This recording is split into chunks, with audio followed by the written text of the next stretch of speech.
Happy Bonalu అందరికీ. నేనైతే టెంపుల్కి వెళ్ళడానికి ఫుల్గా రెడీ అయిపోయాను. సో మీరు ఎలా సెలబ్రేట్ చేసుకుంటున్నారో నాకైతే కామెంట్ చేయండి.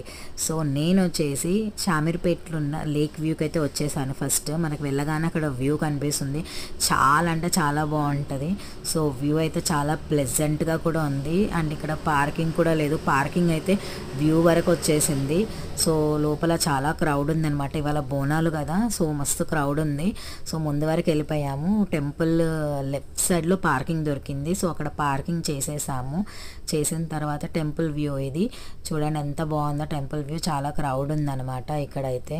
సో చాలామంది బోనాలు కూడా తీసుకొచ్చేసారు, బోనాలు చేసేవాళ్ళు బోనాలు చేసుకోవచ్చు. ఇక్కడ మనకి బయటనే ఆప్షన్ ఉందన్నమాట, బోనాలు బయటనే చేసేసుకోవాలి. సో ఇది వచ్చేసి శ్రీ కట్టమైసమ్మ దేవాలయము, షామీర్పేట్ లేక్ వ్యూ లెఫ్ట్ సైడ్లో ఉంటుంది టెంపుల్. సో మనం ఇంకా దర్శనం చేసుకోవాలి కాబట్టి మనం లెఫ్ట్ సైడ్లో ఉన్న దర్శనం దగ్గరికి వెళ్ళిపోదాం ఇప్పుడు. సో ఇదైతే బయట వ్యూ మొత్తము. నేనైతే దర్శనం లైన్లోకి వచ్చేసాను. ఒకసారి చూడండి ఎంత లైన్ ఉందో, ఫుల్ క్రౌడ్ ఉంది. సో అయినా కూడా ఎట్లాగైనా దర్శనం చేసుకోవాలని నేనైతే లైన్లో నిల్చున్నాను. ఇది మనకి దారి అనమాట, దర్శనం చేసుకునే దారి. సో చాలా క్రౌడ్ ఉంది, చాలాసేపు నిల్చున్నాము మేమైతే. అబ్బా 5-10 మినిట్స్ తర్వాత లోపలికి వచ్చాను. ఎంత పాజిటివ్ వైబ్ అనిపిస్తుందో అసలు. ఈ టెంపుల్లో ఇలాంటి కోరికలు కోరుకున్న ఈ అమ్మవారు తీర్చేస్తుందనమాట. సో నేనైతే ముందు వరకు వచ్చేసాను, ఇంకా అమ్మవారిని దర్శనం చేసుకోవడమే. సో అలా నేనైతే హారతి తీసేసుకొని ముందుకు వచ్చేసాను.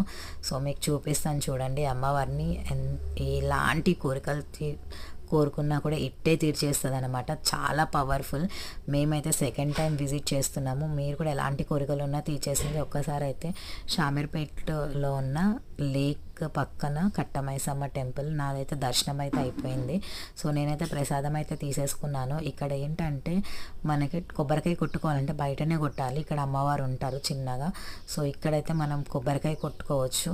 సో కొబ్బరికాయ కొట్టేసి మనం బోనాలు కూడా చేసుకోవచ్చు, ఇక్కడే బయటే చేసుకోవాలన్నమాట, లోపల ఎంట్రీ లేదు. సో ఇక్కడైతే మనకి ఏమున్న కోడ్లైనా కూడా మీకు రైట్ సైడ్లో ప్లేస్ ఉంటుంది.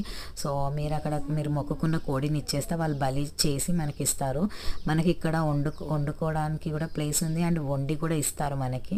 ఇక్కడ షాప్స్ ఉంటాయి అన్నమాట, 3-4 షాప్స్ ఉంటాయి. సో వాళ్ళే కుకింగ్ చేయమంటే వాళ్ళే కుకింగ్ చేసి ఇస్తారు. సో మేమైతే 1 kg chicken, 1 kg bagara rice అయితే కుకింగ్ చేయించుకున్నాము. ఇక మన తెలంగాణ దావత్ అంటే కంపల్సరీ సుక్క ముక్క ఉండాలి కదా. సో మేమైతే దావత్కి రెడీ అయిపోయాం, ఫుల్గా ఎంజాయ్ చేసేసి పిక్స్ అయితే తీసేసుకున్నాము. దర్శనం అయితే చాలా బాగా అయింది. సో దాని తర్వాత మనం ఫొటోస్ అన్ని